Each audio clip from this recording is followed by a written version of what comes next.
when it's said and done tomorrow night, I'm expecting here Georgia fourth, just so they could set it up for the SEC championship game and get Oklahoma fans and Ohio State fans in a full froth. What do you think?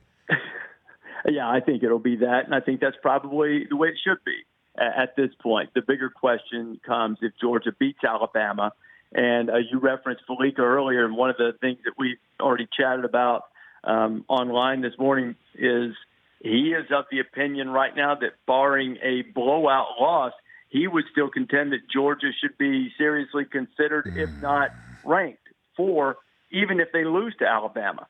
And, so I think that would invite some debate, but certainly the more obvious one is if Georgia were to win the game against Alabama Saturday, and then it becomes a discussion among Ohio State, Alabama, and Oklahoma, and UCF potentially if they're able to win. If it becomes that, where does it fall? Is the Big Ten champion left out for a third straight year? Now, one of those years, Ohio State got in from the Big Ten as a non-champion. Are people ready to move to the era of football in which your offense can dominate and your defense does just enough, which is where Oklahoma certainly is and where Ohio State has been for much of the season.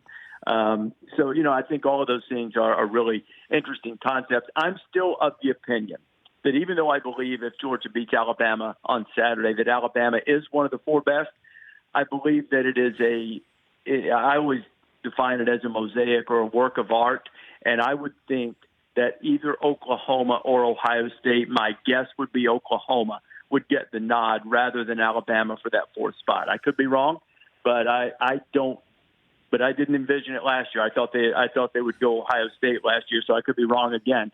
But I don't think Alabama can lose and get in without either Ohio State or Oklahoma also losing. Well, I mean, if Georgia beats Alabama in the manner that Alabama beat Georgia for the whole shooting match last year, well, yeah, you know what I mean? It's a fair point. So I still don't see them telling Nick Saban, go enjoy the Cotton Bowl or something. Well, I guess Cotton Bowl is going to be no sugar. That's right. And by the way, if that were to happen, history shows as great and as consistent as Alabama has been. Yeah. For those of your viewers and listeners who like to play games of chance, I would lay a lot against the Crimson Tide if they were to lose Saturday and get left out of the playoff, because that will be a tough pill to swallow. I can't imagine that. I can't imagine that at all. And so.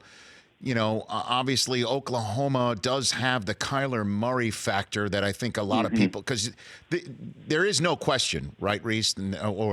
What a loaded way to ask this question, that the committee will take into account whether a game's more watchable with a certain player or star or organization or school involved. I mean, there's no doubt about it that if Kyler Murray lights up Texas, and Ohio State has a go of it against Northwestern, that they'll choose Oklahoma over an Ohio State team that lost to Purdue, right? I mean, don't you think?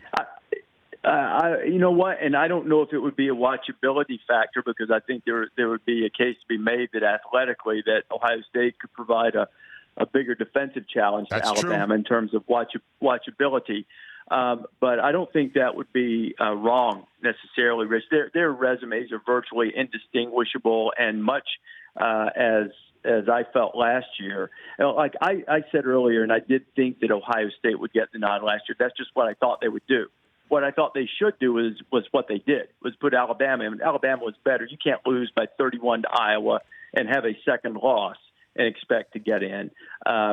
It's a little different this year because there's not the second loss, but that 29-point loss to Purdue is significant. And I would favor, I think, because everything else to me appears to be relatively equal, I think I would favor Oklahoma over Ohio State at this juncture because, they lost by 3 to Texas and they have a chance to avenge their only loss. If they do that, and you have to split hairs, I mean, I would favor Oklahoma over Ohio State because I have a hard time envisioning Oklahoma going into West Lafayette and losing by 29. I know Oklahoma gave up 40 to Kansas and people can score on them. I get it, but they're not going to lose by 29. I mean, in terms of that, Rece, you kind of channeled your inner first take on Twitter over the weekend.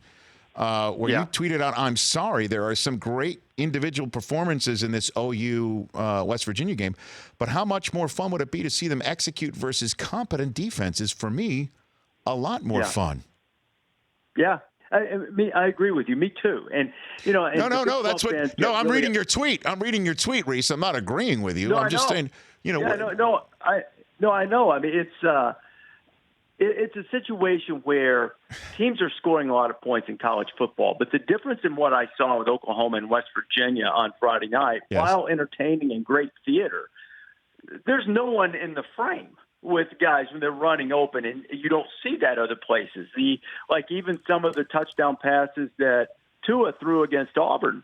I mean, the two of them, the guy was dead on him, from Auburn. He just dropped it in there. That's more entertaining to watch to me. Watched him execute against a defense that is legit. I'm not saying they can't do it. I'm here to tell you right now, if Oklahoma plays Alabama, they will score. Kyler Murray will make he'll make big time, but there's no doubt about that.